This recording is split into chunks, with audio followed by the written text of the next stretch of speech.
Welcome to the deep dive. Today we're tackling a pretty big topic, space, specifically storage space. We're plunging into the details of the best Barns Hampton Woodshed Kit. Right. We're zeroing in on the 12-foot wide versions. They come in, I think, 16, 20, or 24-foot lengths. Exactly. Think of this as, well, your essential guide if you're considering one. For serious storage, maybe even, a small backyard cabin or workshop. Definitely.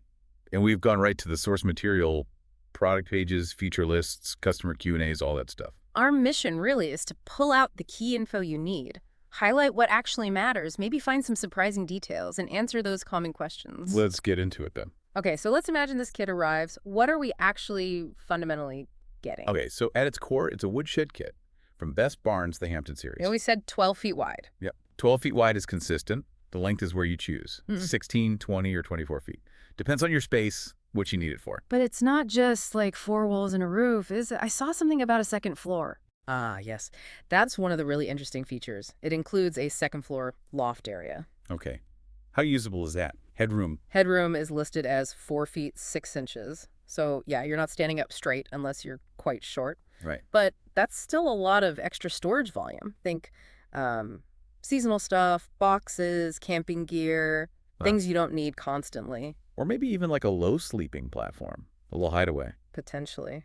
Yeah, depending on how you finish it. Could be quite cozy. So good use of vertical space. And downstairs. The main floor walls, I heard they're quite high. They are. The first floor sidewalls are 8 feet 1 inch high. That's pretty generous for a shed. And why does that matter? Well, think about organization. If you want shelves, perfect. You can put in really tall shelving units, use that whole wall height effectively. Maximize storage, basically. Makes sense. Really opens up the possibilities inside. Okay, let's talk looks. It's wood, but what's the finish like, the actual wood itself? It has this vertical groove siding, gives it a nice, clean plank look, and, importantly, it comes pre-primed. Pre-primed. Okay, so not painted. Correct. Saves you a step, the priming step. But you get to choose the final color. You'll need latex acrylic paint for that. Good to know. And the siding material, it sounds a bit different. Not just standard plywood. That's right. They describe it as pressed wood strands, saturated in resin. They claim it's actually superior to plywood for, durability. Superior how? Well, it's also treated. Resists fungal decay, resists insects. And get this, it comes with a 50-year limited warranty. 50 years. On the siding? On the siding, yeah. That's a pretty strong statement about its expected lifespan. Suggests real confidence in the material. Wow. Okay. That is impressive. Now, getting in and out. Doors. Are there multiple options? Yep, covered on both fronts.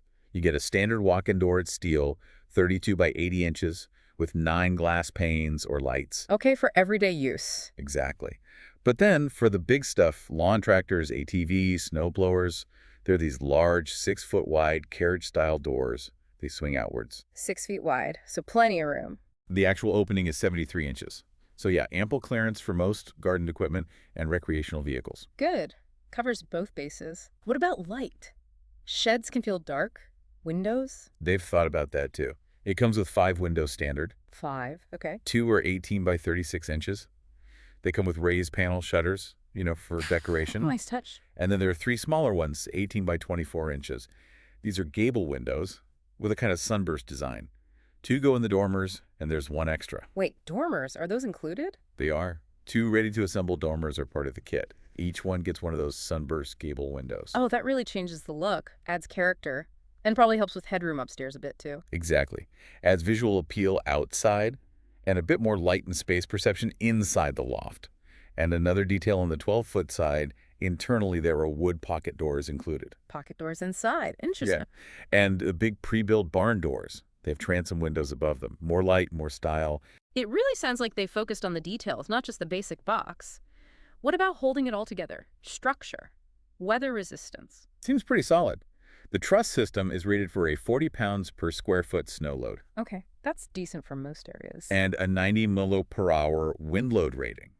Plus, there's a 1-inch overhang on the gables for weather protection, and they include metal hurricane truss hangers. Hurricane hangers. That sounds serious. Reinforces the roof connection. Precisely. Adds extra strength, especially against wind uplift. So yeah, it seems built to handle typical weather pretty well. Reassuring. Now, the building part. How DIY friendly is it? Do I need to be a master carpenter? They say it's designed for easier assembly. Pre-cut trim for a perfect fit, premium materials. It should go together logically. You get detailed instructions. Step by step. Yep. And they offer 7-day technical support if you get stuck or have questions. Okay, that's helpful. What about hardware? Screws, nails, etc. All the required hardware is included. The only things you need to buy separately are the roof edge, like drip edge, and the shingles themselves. Ah, okay, so you choose your own shingle color and style. Makes sense. Exactly. It lets you match your house or just pick what you like. Right. Now, underneath it all, the floor, is that included or It's optional. You can buy their deluxe floor kit separately. what's in the kit? It includes treated 4x4 runners. Those sit on the ground or your foundation. Mhm.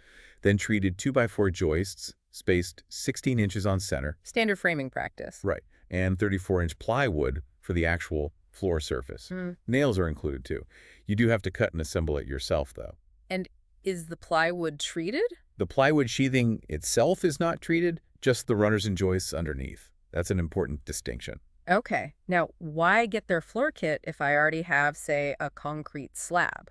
That's a really good point they make. They actually recommend using the floor kit even on an existing foundation, Really? Why? because those treated runners lift the whole shed up slightly, just a bit, but it creates an air gap. Ah, so the walls aren't sitting directly on the concrete or ground. Exactly. It prevents the siding and the bottom of the walls from wicking up moisture. Huge for longevity, preventing rot. Mm-hmm. Of course, if you want to build your own base or have specific plans, you could just choose the no-floor option. That makes a lot of sense. That air gap is key for wood structures.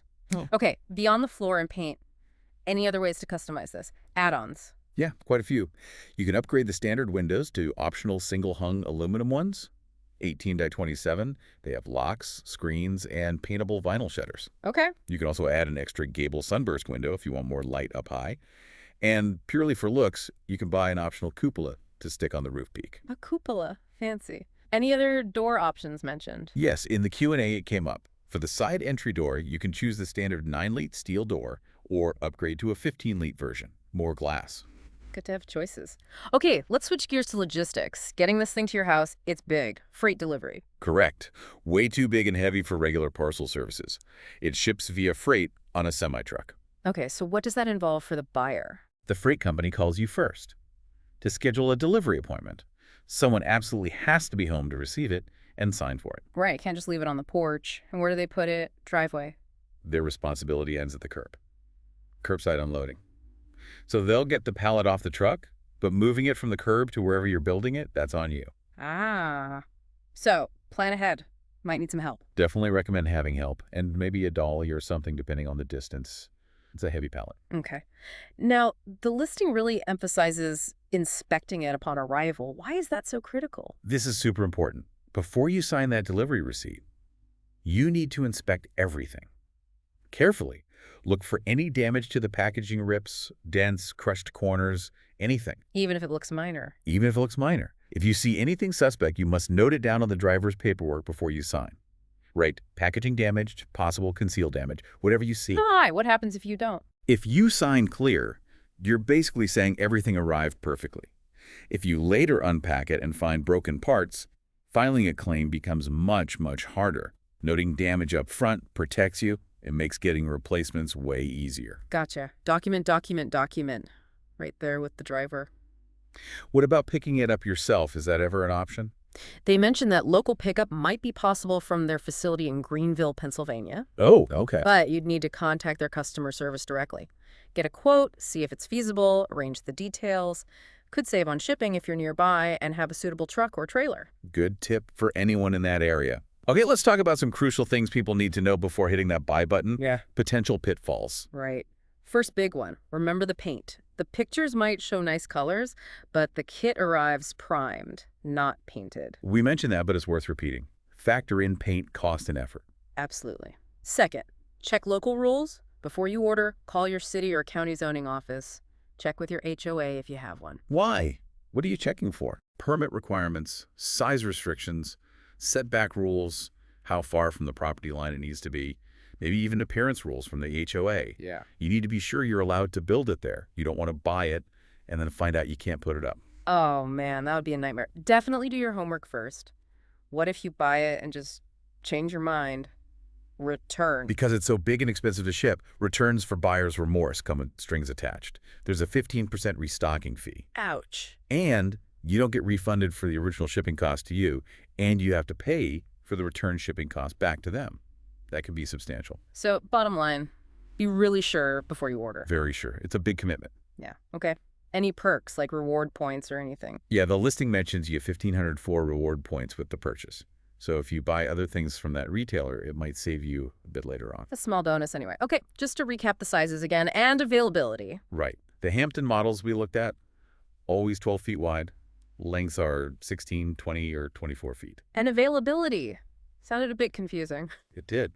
One part said, out of stock, ready to ship, which is contradictory. Another part said, currently out of stock, with a wait list. But then the shipping details say they're built to order and usually ship in 3 to 5 business days. So, maybe just expect a short lead time. That seems the most likely scenario. Probably best to assume it won't ship instantly, especially during busy seasons. Might take a week or maybe a bit more before it leaves their warehouse. Okay, good to manage expectations there. Definitely. All right, let's pull this all together. What are the main takeaways, the big selling points for this Hampton kit? I think it boils down to, well, a lot of versatile space combined with pretty solid construction. You get that useful loft, the tall walls, perfect for organizing. The siding seems really durable with that long warranty. And it looks good with the dormers and windows. Right. And it's pre-primed, ready for you to personalize with paint, plus those optional upgrades if you want to customize further. And the crucial reminders before buying. Check local regulations and HOA first. Always. Be ready for that freight delivery, schedule it, be home, have help maybe, and inspect that delivery for damage before signing anything. And remember, the return policy means you need to be sure. Exactly. Be certain. So, wrapping up our deep dive on the best Barns Hampton. It's clearly more than just a basic shed. It's a substantial structure, offers storage, sure, but also potential for, like, a workshop, a studio, a backyard retreat. That's really the final thought to leave you with. When you look at the solid build, the extra space from the loft, the ability to finish it how you want, how could a building like this actually change your property? How could it enhance how you live or work back there? Yeah. What creative uses could you come up with for that kind of space? That's the interesting question, isn't it?